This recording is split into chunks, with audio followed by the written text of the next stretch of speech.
हर खबर पर होगी आपकी पकड़। डाउनलोड कीजिए एबीपी लाइव ऐप। अब जानिए खबरें इत्मीनान से। सुशांत सिंह राजपूत कथित आत्महत्या केस में आज सुप्रीम कोर्ट में फैसला आने की उम्मीद है। संभावना है कि केस में 17 अगस्त से पहले फैसला नहीं आएगा। इससे पहले कल सुप्रीम कोर्ट में सभी पक्षों ने अपनी लिखित दलीलें जमा करवा दी हैं। 11 अगस्त को सुनवाई पूरी करने के बाद कोर्ट ने फैसला सुरक्षित रख लिया है। कोर्ट को यह फैसला देना है कि सुशांत केस में आगे की जांच सीबीआई करेगी या फिर मुंबई पुलिस को यह केस ट्रांसफर होगा। सीबीआई ने सुप्रीम कोर्ट में लिखकर अर्जी देकर जांच जारी रखने का अधिकार मांगा है। सीबीआई ने कहा है कि इस केस में मुंबई पुलिस ने अब तक एफआईआर तक दर्ज नहीं की, इसीलिए कोर्ट सीबीआई और ईडी को जांच करने की इजाजत दे। सुशांत सिंह राजपूत के घरेलू सहायक नीरज सिंह और दीपेश सावंत आज ईडी ऑफिस में पेश हो सकते हैं। ईडी ने नीरज और दीपेश को पेशी के लिए गुरुवार और शुक्रवार को बुलाया था। गुरुवार को इनकी पेशी नहीं हो पाई। फिल्म एक्टर सुशांत सिंह राजपूत की मौत को आज 2 महीने पूरे हो गए। इस मौके पर सुशांत के परिवार की तरफ से आज उनकी याद में एक गाना लॉन्च किया जाएगा। गाने में सुशांत को भावुकता से याद करते हुए उनके लिए इंसाफ की मांग की गई है। आज से शुरू होने जा रहे राजस्थान विधानसभा सत्र में बीजेपी ने गहलोत सरकार के खिलाफ अविश्वास प्रस्ताव लाने का ऐलान किया है। बीजेपी ने कल अपने घटक दलों के साथ हुई बैठक में अविश्वास प्रस्ताव लाने की घोषणा की है।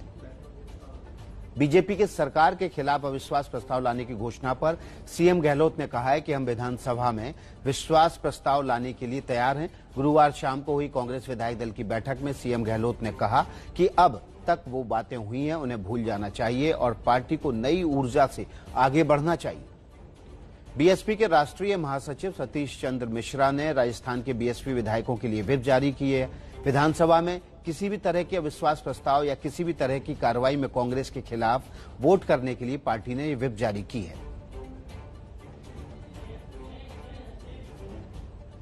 दिल्ली में साइबर सेल ने टेलीग्राम ऐप से लूट करने वाले एक नामी बैंक मैनेजर को गिरफ्तार किया है। अजय मौर्य नाम के इस शख्स पर आरोप है कि ये टेलीग्राम पर ग्रुप बनाकर लोगों को महंगे मोबाइल सस्ते में बेचने का झांसा देता था और फिर अपने पेटीएम अकाउंट में पैसे डलवा लेता था। पैसे लाने के बाद अजय अपना फोन बंद कर देता था। अजय का भाई इस पूरे फर्जीवाड़े का मास्टरमाइंड है जो दुबई में बैठकर टेलीग्राम ग्रुप चला रहा था। अजय और उसके भाई ने अब तक सैकड़ों लोगों को चूना लगाया है।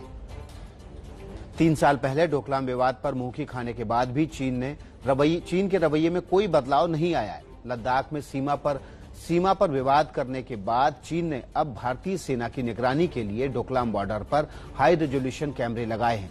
चीन ने इस एरिया में सैनिकों की गश्त भी बढ़ा दी है। अमेरिकी राष्ट्रपति डोनाल्ड ट्रंप की कोशिशों के बाद 49 साल बाद इजरायल और यूएई में ऐतिहासिक शांति समझौता हो गया है। इजरायली प्रधानमंत्री नेतन्याहू ने भी इस समझौते की पुष्टि की है। समझौते के तहत इजरायल वेस्ट बैंक के इलाके में अपनी गतिविधियां रोकने पर राजी हो गया है। इजरायल यूएई समझौते को अब्राहम अकॉर्ड के नाम से जाना जाएगा। स्वतंत्रता दिवस की पूर्व संध्या पर आज राष्ट्रपति देश को संबोधित करेंगे। राष्ट्रपति का भाषण शाम 7 बजे से प्रसारित होगा। भाषण का प्रसारण ऑल इंडिया रेडियो के सभी नेटवर्क्स और दूरदर्शन के सभी चैनल्स पर होगा। भाषण का हिंदी और अंग्रेजी दोनों भाषाओं में प्रसारण होगा। स्वतंत्रता दिवस की पूर्व संध्या पर सरकार आज वीरता पुरस्कारों की घोषणा करेगी। वीरता पुरस्कार हर साल सीमा पर आतंकियों के खिलाफ अदम्य साहस और नक्सल प्रभावित क्षेत्रों में वीरता और बलिदान के लिए दिए जाते हैं। इन पुरस्कारों की घोषणा साल में 2 बार 26 जनवरी और 15 अगस्त को की जाती है। भारत और रूस के बीच रक्षा क्षेत्र में पहली बार गवर्नमेंट टू गवर्नमेंट यानी आईजीए इंटर गवर्नमेंटल एग्रीमेंट होने जा रहा है। भारत फ्रांस के साथ ऐसा समझौता पहले कर चुका है जिसके तहत राफेल विमानों की खरीद हुई थी।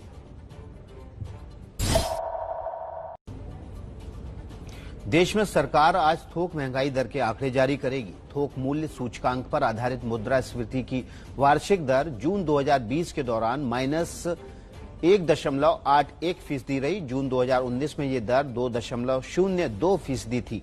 महंगाई दर बढ़ने से रोजमर्रा की जरूरत के सामान की कीमतें बढ़ जाती हैं।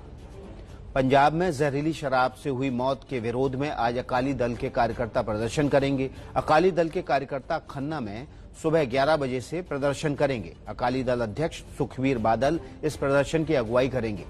अकाली दल का आरोप है कि नकली शराब बनाने की फैक्ट्री पकड़ी तो गई, लेकिन अभी भी इसके असल आरोपी पकड़ से बाहर हैं और सरकार हाथ पर हाथ धरकर बैठी है। राजस्थान हाईकोर्ट में आज बीएसपी के 6 विधायकों के कांग्रेस में विलय की याचिका पर सुनवाई होगी।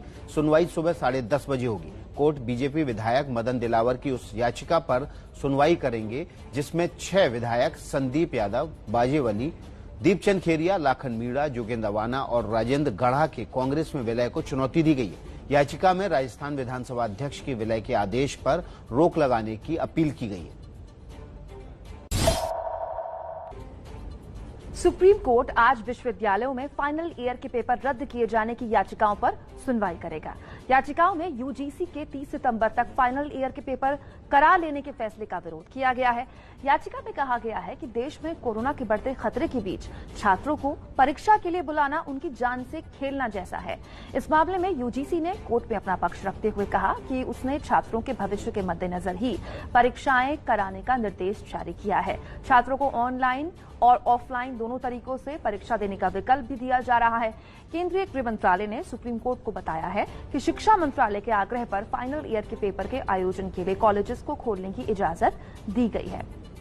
वैष्णो देवी बोर्ड 16 अगस्त से प्रस्तावित वैष्णो देवी यात्रा पर फैसला कर सकता है। कोरोना लॉकडाउन के चलते पिछले 5 महीने से यात्रा पर रोक है। बोर्ड इस बात पर फैसला करेगा कि कोरोना संक्रमण के गंभीर खतरे के बीच यात्रा कराई जाए या न कराई जाए। वैष्णो देवी परिसर में अब तक 12 लोग कोरोना संक्रमित हो चुके हैं। मंगलवार को जम्मू कश्मीर सरकार ने यात्रा के लिए कुछ निर्देश भी जारी किए थे। यात्रा के लिए रोजाना 5000 यात्रियों को ही दर्शन की इजाजत होगी, जिसमें 500 यात्री प्रदेश के बाहर से हो सकते हैं, यानी कि ज्यादातर लोग प्रदेश के अंदर ही होंगे। भीड़ जमा न हो इसके लिए इन यात्रियों का पंजीकरण ऑनलाइन होगा। प्रदेश के बाहर से आने वाले यात्रियों और जम्मू कश्मीर के रोड जोन के यात्रियों के लिए कोरोना टेस्ट कराना जरूरी होगा। देश का सबसे बड़ा अर्धसैनिक बल सीआरपीएफ अपने करीब 3.25 लाख कर्मियों के बीच अंगदान के प्रति जागरूकता पैदा करने के लिए बड़ा अभियान शुरू करने जा रहा है। संजीवनी नाम के इस अभियान की शुरुआत आज से होगी, जिसकी अध्यक्षता सीआरपीएफ महानिदेशक एपी माहेश्वरी करेंगे। संजीवनी अभियान के जरिए सीआरपीएफ अपने कर्मचारियों को मृत्यु के बाद स्वेच्छा से अंगदान करने के लिए जागरूक करेगा। देश में तेजी से बढ़ रहे कोरोना के मामलों के बीच पिछले 24 घंटे में 56,383 मरीजों के ठीक होने से राहत के संकेत मिले हैं। कोरोना मरीजों के ठीक होने का ये अब तक का सबसे बड़ा आंकड़ा है। भारत में कोरोना डेथ रेट में भी लगातार कमी आ रही है। देश में इस समय कोरोना डेथ रेट 1.96% है। देश में अब तक 16,95,982 लोग कोरोना से ठीक हो चुके हैं। लुधियाना के गांव खानपुर में कोरोना टेस्ट करवाने के लिए जागरूक करने पहुंचे स्वास्थ्य कर्मचारियों को मारपीट कर घायल कर दिया गया। पीड़ित मस्तान सिंह स्वास्थ्यकर्मी है और डॉक्टर के कहने पर खानपुर के प्रभुदा डेरा में लोगों से कोरोना टेस्ट कराने की अपील करने गए थे। आरोप है कि गांव के 8-10 लोगों ने उन्हें पगड़ी से बांधकर पीटा और हत्या कर नहर में फेंकने की धमकी दी। पुलिस ने मामले की जांच शुरू कर दी है। पुलिस प्रशासन कैसे कोरोना गाइडलाइंस का मखौल उड़ा रहा है, इसकी एक ताजा तस्वीर आंध्र प्रदेश के गुंटूर से आई है। गुंटूर में कोरोना मरीज के शव को रिक्शे पर रखकर ले जाया गया। इस लापरवाही पर पुलिस ने मृतक के परिवार को ही दोषी माना है। पुलिस के मुताबिक परिवार को शव ले जाने की जल्दी थी, इसलिए एम्बुलेंस का इंतजार नहीं किया गया। आईपीएल टाइटल स्पॉन्सर के लिए बीसीसीआई को एक्सप्रेशन ऑफ इंटरेस्ट भेजने की आज आखिरी तारीख है। टाइटल स्पॉन्सरशिप के लिए इच्छुक कंपनियों की सूची मिलने के बाद बीसीसीआई की तरफ से इन कंपनियों के साथ बातचीत होगी। स्पॉन्सरशिप के लिए बिड जमा कराने की आखिरी तारीख है 18 अगस्त। रांची से चेन्नई रवाना होने से पहले महेंद्र सिंह धोनी का कोरोना टेस्ट हुआ। टेस्ट रिपोर्ट में धोनी नेगेटिव पाए गए हैं। रिपोर्ट नेगेटिव आने के बाद धोनी चेन्नई के कैंप में शामिल हो सकते हैं। ओलंपिक की तैयारी के लिए भारतीय तीरंदाजों का कैंप 25 अगस्त से शुरू हो जाएगा। स्पोर्ट्स अथॉरिटी ऑफ इंडिया ने 2021 में खेले जाने वाले टोक्यो गेम्स की तैयारी के लिए 25 अगस्त से भारतीय तीरंदाजों को प्रैक्टिस करने की इजाजत दे दी है।